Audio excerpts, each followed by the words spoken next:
Round 6 got underway on Saturday at the stunning Perth Arena with the West Coast Fever up against the Melbourne Vixens. The early game on Sunday was a top-of-the-table clash between bitter rivals the Queensland Firebirds and Adelaide Thunderbirds in Brisbane. And on Kiwi soil, the Central Pulse was desperate to get their season back on track, at home against the defending champions Waikato Bay of Plenty Magic. In the final match of Round 6, the Southern Steel took the court in Invercargill against the Northern Mystics, who were on a high after scoring their first win of the season last round. So let's catch up on all the action.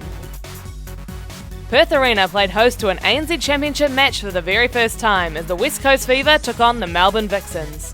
The visitors jumped out of the blocks early in the opening quarter, led by Jiva Mentor's stifling defence and 4 unanswered goals, helping the Vixens to a 16-10 quarter-time advantage.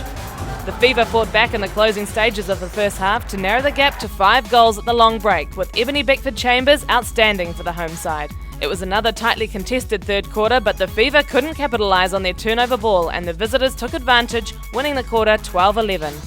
The Vixens were clinical in the last 15 minutes, extending the final margin to 9 goals and taking the match 58-49, their 4th win of the season. Well, look, 4 quarters for the first time in over 2 years. It was, great to be back out there, and I'm actually not feeling too bad, although the red face probably doesn't say that. The undefeated Queensland Firebirds welcomed the Adelaide Thunderbirds to Brisbane in what was a top-of-the-table encounter. It was a fierce opening 15 minutes, with the Thunderbirds setting the pace for most of the quarter, taking a narrow 14-13 quarter-time lead. The Firebirds looked the goods in the second period and found greater access to Romelda Aiken under the post. The home side won the second 15-13 to take a 28-27 half-time lead. The Thunderbirds piled on the defensive pressure in the third quarter, restricting Natalie Medhurst to just 1 goal for the quarter. For the Thunderbirds, Erin Bell was sensational, slotting 9 from 9 for the quarter, mostly from long range.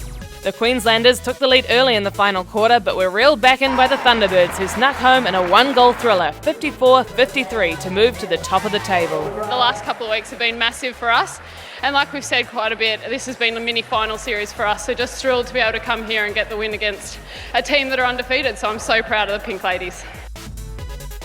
The Central Pulse were looking to rebound from their shock loss to the Mystics in round 5, while the defending champions Waikato Bay of Plenty Magic were looking for win number 4. The visitors took the early advantage and at the end of the first quarter held a 13-12 lead, thanks to 9 from 9 from Irene Van Dyke. It was the home side who made a run in the second quarter, but the Magic ran home the quarter to maintain their 1-goal lead into the half-time break. Liana Leota was outstanding for the home side as she played possession netball, making sure she found a target with every pass. The Pulse made their charge in the third quarter and edged ahead of the defending champions 41-40 at the final change, with Aussie import Caitlin Thwaites impressive for the home side.